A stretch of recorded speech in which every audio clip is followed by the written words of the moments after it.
Traditional tribal आदिवासी village council द्वारा रानीगंज रानीसैर स्थित video कार्यालय में वीडियो शुभदीप गोस्वामी एवं बीएलआरओ सुमन सरकार को 6 दफा दाबी को लेकर एक ज्ञापन सौंपा गया।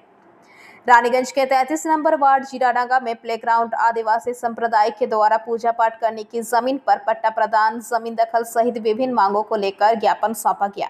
साथ ही मौजूद हमारे संवाददाता ने खबर की विस्तृत जानकारी ली। ट्रेडिशनल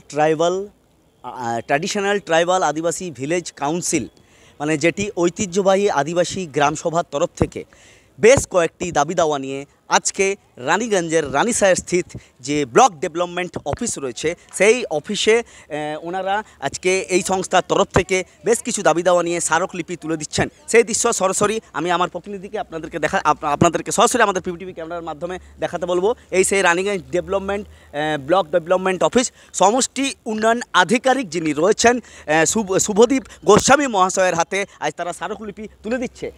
মানে ভিডিওর সাথে সাথে এখানে যিনি বিএলআরও রয়েছেন ওনার হাতেও একটি স্মারকলিপি যাবে।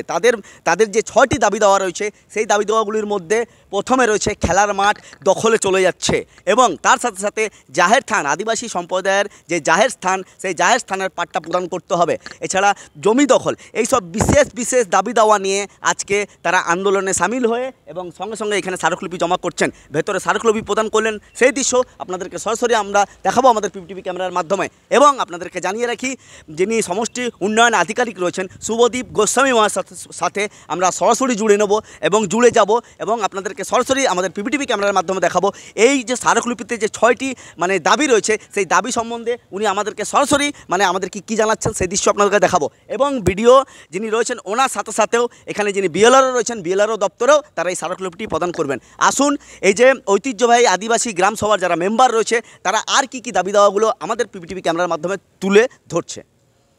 খাস জমি দখল করা চলবে না, জিরাডাঙ্গা খেলার মাঠ দখল করা চলবে না।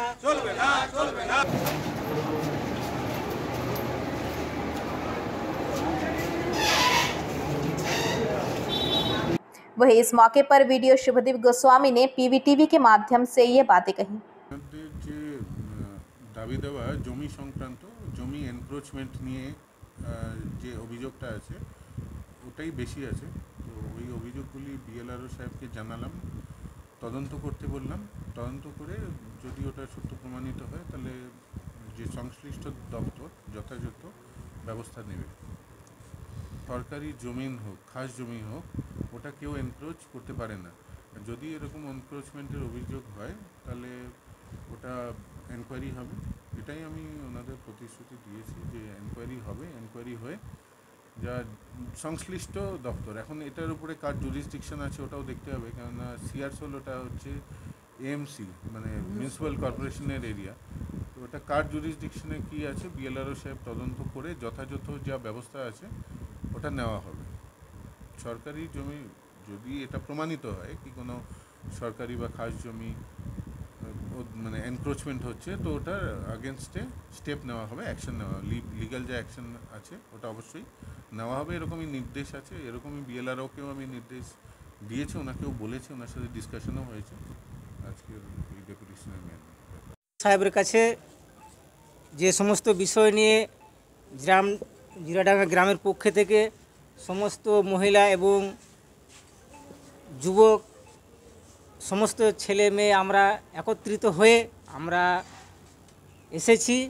আমাদের বিষয়গুলো হচ্ছে আমাদের গ্রামের আইসিডিএস যেখানে বাচ্চাগুলো পড়ে এবং ফুটবল মাঠ এবং তার পাশে বিশাল দীর্ঘ জমি, যে জমি আজ প্রায় 20-25 বছর ধরে গ্রামেরই একটা ফ্যামিলি যারা আজ প্রায় 20-25 বছর ধরে তারা একঘরিয়া হয়ে আছে, তারা ওই জমিটাকে মাফিয়ার মতো তাদের নিজেদের মতো তারা বেড়া দিয়ে চাষবাস করছে এবং ফুটবল যে সময় ছেলেরা খেলে ফুটবল যদি যায় মাঠের ফুটবলটা যদি বেড়ার ভিতরে ঢুকে যায় ওরা কিন্তু অকথ্য ভাষায় গালিগালাজ করে। এইভাবে ওদের সঙ্গে আমাদের দীর্ঘদিনের ঝগড়া গালিগালাজ চলে আসছে। শেষে আমরা সহ্য করতে না পেরে আমরা প্রশাসন বিভাগের দ্বারস্থ হতে বাধ্য হই এবং আমরা থানাকেও জানিয়েছি এর আগে, এবং আজকে আমরা বিডিও সাহেবকে বললাম, বিএলআর সাহেবকেও বললাম। ওনারা বললেন যে অঞ্চলটা হচ্ছে কর্পোরেশন অঞ্চল, আর আমাদের বিডিও অফিসটা হচ্ছে, ব্লকটা হচ্ছে পঞ্চায়েত। কিন্তু ঠিক আছে, আমাদেরকে আপনারা জানালেন, আমরা ঊর্ধ্বতন কর্তৃপক্ষকে আমরা জানাবো। ট্রাইবাল আদিবাসী ভিলেজ কাউন্সিল তারা এসছেন, তারা কিছু দাবি দেওয়া নিয়ে 6 দফা দাবির কথা বলা হয়েছে, না 6 দফা না 5 দফা। তার মধ্যে দেখা অ্যাপারেন্টলি মনে হচ্ছে না আমাদের দিক থেকে কিছু সলভ হবে, কিন্তু আমি ওনাদেরকে সময় দিয়েছি 1 থেকে 2 সপ্তাহ, তারপরে আমরা এনকোয়ারি করে আমরা এটা যতটা সম্ভব সলভ করার চেষ্টা করব। এনক্রোচমেন্টের ব্যাপারটা সেটা অবশ্যই দেখা হবে। रानीगंज से सम्राट दास की रिपोर्ट, PBTV न्यूज।